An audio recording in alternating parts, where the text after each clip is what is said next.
Mark Sullivan was 52 years old, a man whose life had been defined by discipline and duty. A retired Navy SEAL, he'd spent decades in the shadows, leading missions in places most people only read about in headlines.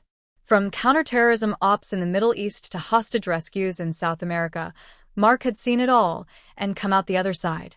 He and his wife, Sarah, had settled in Fairview Estates, a gated community in Fairfax, Virginia, 5 years ago, hoping for a quiet life after his retirement. Sarah, a 49-year-old schoolteacher with a warm smile and a green thumb, loved their new home, especially the small garden where she spent her weekends planting roses and tulips. Mark, who'd traded his combat boots for sneakers, found peace in the routine, mowing the lawn, fixing the deck, watching Sarah hum while she gardened.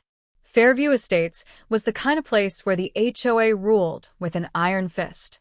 The community's 200 homes were governed by a 50-page rulebook, dictating everything from fence heights to acceptable mailbox designs. Most residents complied, grumbling but unwilling to rock the boat. Mark and Sarah kept to themselves, paying their dues and following most rules, though Sarah occasionally pushed back on the HOA's stricter guidelines.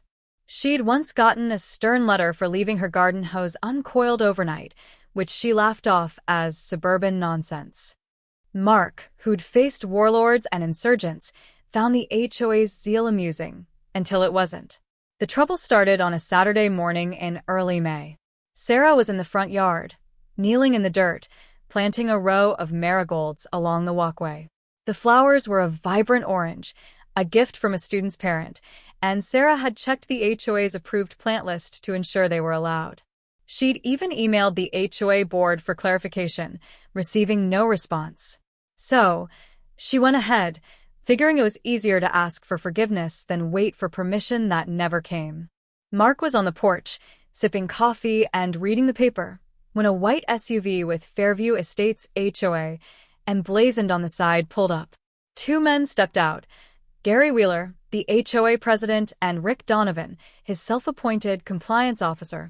Gary was a wiry 60-year-old real estate agent with a clipboard and a permanent scowl.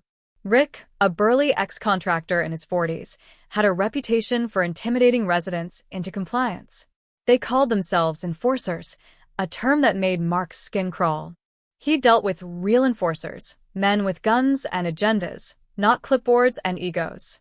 Sarah looked up as the men approached, wiping dirt from her hands.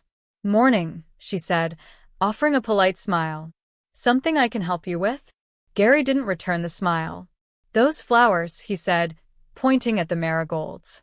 "They're not on the approved list. You need to remove them." Sarah stood, brushing soil from her jeans. "I checked the list," she said calmly. "Marigolds are allowed.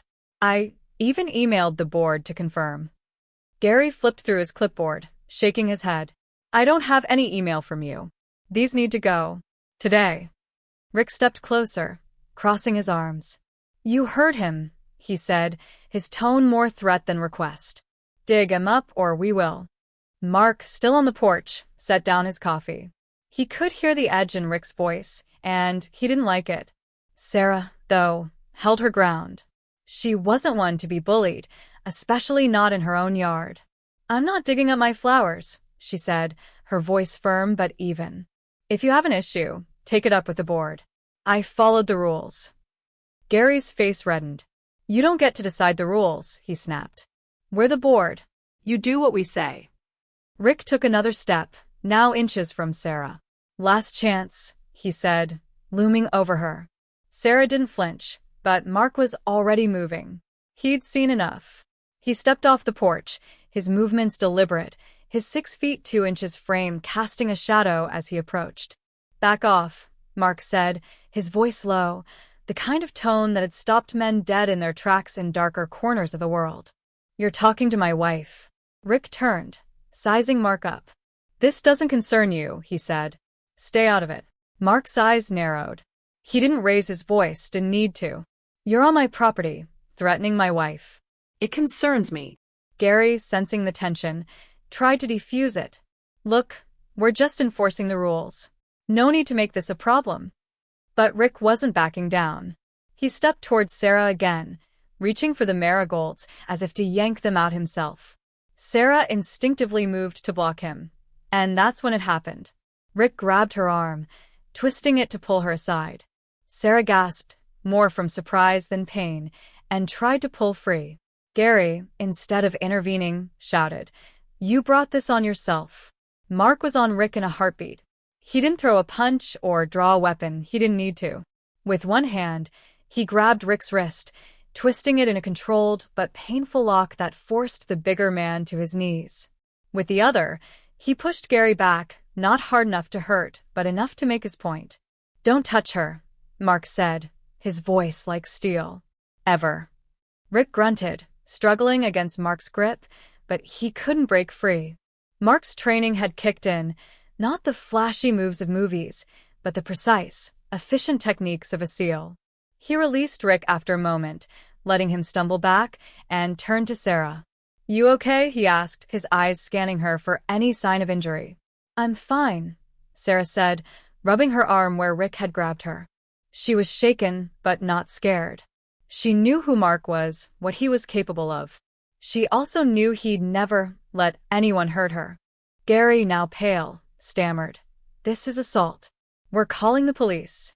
Mark stepped closer, his presence alone enough to make Gary flinch. "Go ahead," he said. "Call them. I'll wait." The police arrived within 10 minutes, 2 officers from the Fairfax County Police Department, both young, both wary as they took in the scene. A small crowd had gathered, neighbors drawn by the commotion, some with phones out, recording. Mark stood calmly by Sarah, who was explaining what happened to one officer, while Rick and Gary talked over each other to the other, claiming they'd been attacked. Officer Patel, a 30-year-old with a calm demeanor, listened to Sarah's account. "Ma'am, are you hurt?" he asked, noting the red mark on her arm. "It's just sore," Sarah said. "They grabbed me when I wouldn't dig up my flowers." Patel turned to Mark. "Sir, you restrained one of them?" Mark nodded. "He put his hands on my wife. I stopped him. No more, no less." The other officer, Officer Daniels, was getting an earful from Rick, who was gesturing wildly and pointing at Mark. "That guy's dangerous." Rick shouted. "He attacked me. I'm pressing charges." Patel raised an eyebrow, glancing at Mark's relaxed posture, then at Rick's flushed face. "Sir, calm down," he said. "We'll take statements from everyone." The neighbors filled in the gaps. Mrs. Carter, who lived next door, had seen the whole thing from her kitchen window. "Those HOA guys were bullying her," she told Patel. "She was just planting flowers, and they grabbed her." Her husband stepped in. He didn't even hit them. Another neighbor, Mr. Lee, a retired accountant, corroborated. "Rick's been throwing his weight around for years," he said. "They had no business touching her." The officers took photos of Sarah's arm and collected contact info from witnesses. They didn't cuff anyone, but they told Rick and Gary to stay away from the Sullivans' property. "We'll file a report," Patel said. "If there's evidence of assault, the Commonwealth's attorney will review it." Mark nodded, his face unreadable. "Appreciate it," he said. He didn't mention his background, didn't need to. His actions had spoken for him. The HOA didn't take it well. By evening, an email blast went out to all residents, signed by Gary, claiming the Sullivans had obstructed community standards and escalated a routine compliance check into a physical altercation. It urged residents to support the board's efforts to maintain order. Sarah laughed when she read it, but Mark didn't. He'd dealt with bureaucrats and power trippers before, and he knew this wasn't over. Sure enough, the next HOA meeting was a circus. Held in the community center a week later, it drew nearly 100 residents, far more than the usual dozen. Gary stood at the podium, flanked by Rick, who sported a wrist brace for dramatic effect. They presented their version. Sarah had planted unapproved flowers, refused to comply, and Mark had assaulted them. They called for a fine and a formal censure. Mark and Sarah attended, sitting in the back. When Gary opened the floor, Mark stood. The room went quiet. He didn't raise his voice, didn't boast about his service. He just laid out the facts. Sarah's email to the board, the approved plant list, Rick grabbing her arm, Gary doing nothing to stop it. "I protected my wife," he said. "If you think that's wrong, That's your problem, not mine. The room erupted in murmurs. Mrs. Carter stood next, repeating what she'd told the police. Mr. Lee followed, calling the HOA's tactics intimidation. Other neighbors chimed in, sharing their own stories of Gary and Rick's overreach, fines for minor infractions, threats over trivial issues. The tide turned fast. By the end of the meeting, the board was on its heels.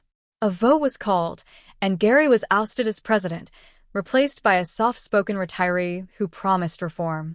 Rick resigned from his compliance role, citing personal reasons. The Marigold stayed. The police report led to misdemeanor assault charges against Rick, who pleaded out to community service. Gary faced no charges but lost his standing in the community. The HOA rewrote its enforcement policies, banning physical contact and requiring board members to undergo conflict resolution training. Sarah's garden became a point of pride, with neighbors stopping by to admire her flowers. Mark never spoke publicly about being a SEAL, but word got around. A neighbor's kid, who'd seen the confrontation, Googled Mark's name and found an old article about a medal he'd received for valor. The story spread, whispered at barbecues and book clubs. The HOA messed with a Navy SEAL's wife. Mark didn't care for the attention. He just wanted to grill steaks and watch Sarah garden. For Sarah, the incident was a reminder of who she'd married. Not just a man, but a protector, one who'd faced worse than HOA bullies and come out standing. She planted more marigolds the next spring, a quiet defiance. Mark watched from the porch, coffee in hand, ready for whatever came next.